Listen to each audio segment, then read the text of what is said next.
kamēr to prezentāciju, es runāšu varbūt par nedaudz tādām piezemētākām lietām, es runāšu par savu dzimto sētu, kas saucās Zolitūde. Un pirmais tas, kas būtu vajadzīgs Zolitūdē, un viss tas, ko es arī turpmāk rādīšu, tie nav tādi priekšlikumi, kas ir tādi iegribi, ka labi, ja tas būtu, tas tās lietas, kas bija jau vajadzīgs jau vakar. Un pirmais mēs runājam par nojumēm 4 sabiedriskā transporta pieturām. Pa šīm vietām šo karti 5 reizes jums rādīšu. Šīs visas pieturas ir virzienā uz centru.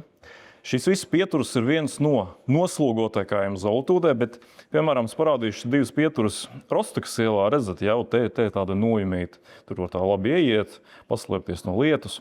Un šeit, piemēram, pieturas pie Imantas stacijas, kas ir, varētu teikt, Zolitūdē visnoslogotākā. Un Zantes iela, tas ir Gramzes Rimī. Vai jūs šeit redzat nojumi?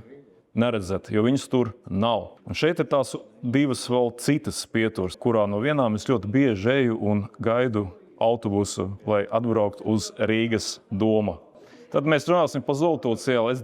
Es runāšu 2 reizes par Zolitūdes ielām, 2 dažādām Zolitūdes ielām. Tad es parunāšu par šo Zolitūdes ielu, kas ir šis sarkanais posms iezīmētais. Viņš šādi izskatās. Šī ir iela, kuru izmanto gan Zolitūdes, gan Imantas apkaimes iedzīvotāji, lai izbraukt no apkaimēm un doties uz centru, tie, kas brauc privāto transportu, un tad, kad viņi atgriežas. Un šī iela izskatās šādi. Te var braukt 50 km/h, bet tas, kādā viņai ir stāvoklī, tur var braukt tikai 30, maksimums 35, ja jūs negribat laust savas mašīnas piekari. Tas ir vēl bildes papildus. Es teiktu, ka tā ir pat tāda maģistrālā tranzīta iela, kaut arī viņa izstāsta, ka tāda kaut kāda nomaļa iela, bet jums var apgalvot, ka pīču stundās te ir tā kā gan izvērt tā kā uz šosejas. Nākamā Zolitūdes iela ir posmā starp Rostokas un Gramzes ielu. Tā ir šī garā iela, kura arī var tiek uzskatīta par tranzīta ielu. Šeit es ar zilajām bultiņām sazīmēju tas, no kurienes brauc visi tie transporti. Jā, tātad tie, kas no Imantas brauc centru, viņi pabrauc garām. Pa šo ielu arī pārvietojās vairāk 6 laika sabiedriskā transporta maršruti. Viņi izstāsta šādi, bet, ziniet, viena lieta tas, ka tur jūs tā kā ar mašīnu, kad braucat, jūs tur tā forši palākājat, bet, kā jūs redzat, gar šo ielu ir daudz dzīvokļu mājas. Un katru reizi, kad kāds smagais transports, vai tas ir autobus, vai tā ir kravas mašīna, iekrīt kādā no tām bedrītēm, cilvēki, kas dzīvo tajās blakus mājās, viņi tā kā var just tās visas vibrācijas. Un jautājums, ja visu laiku 9 stāv māja, tur gadu 5, 10, visu laiku katru reizi novibrē, kad pa viņu nobrauc garām sabiedriskais transports, kā tas ietekmē konstrukcijas stiprību? Šeit jūs ļoti labi varat redzēt tā līnija un tas, kādā stāvoklī ir tas ielas segums. Atkārtošu, ka tā nav nekāda nomēs iela, tā ir tranzīta iela. Tad mēs runājam par Imantas bēdīgi slaveno nesen pārbrauktuvi, kur notika arī traģēdija un bija daudz diskusijas par to, ko tad darīt īsti ar to pārbrauktuvi, kā viņu var uzlabot. Bet, manuprāt, tas risinājums jau bija labi sen izdomāts. Tas ir bēdīgi arī slavenā projekta Rail Baltica ietvaros būvēt viaduktu, kas savienotu Imantu un Zolitūdi. Kas interesantākais ir tas, ka jau Padomju Savienībā, kad plānoja šos rajonus, jau tika plānots tajā laikā viadukts starp šiem rajoniem. Ja jūs paskatieties visu to ielas arhitektūru, ka viņi visi būvē tā, ka tur arī bija jābūt vai nu tunelim, vai nu pārvadam. Ja?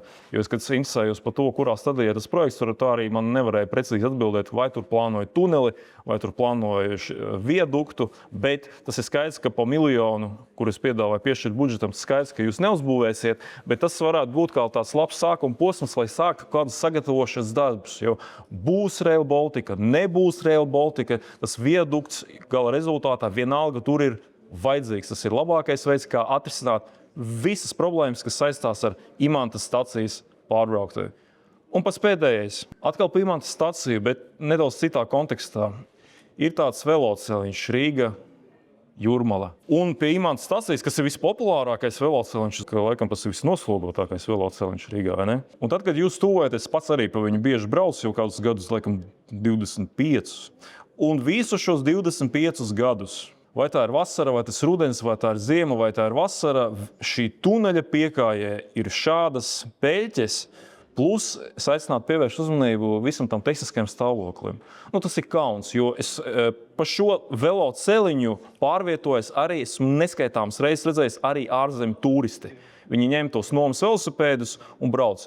Un vēl gar šo tuneli arī brauc Maksims Galkins, kas ļoti bieži vasarā uzturās Jūrmalā. Pats es viņu tur redzējis. Un šajā piekājā ir šīs peļķes, tātad tur jāsakārto meliorācijas sistēma un jānokrāso sienas un būtu arī jāuzlabo apgaismojums. Tas ir no vienas puses, šitas ir uz izbraukšanu, tur visur.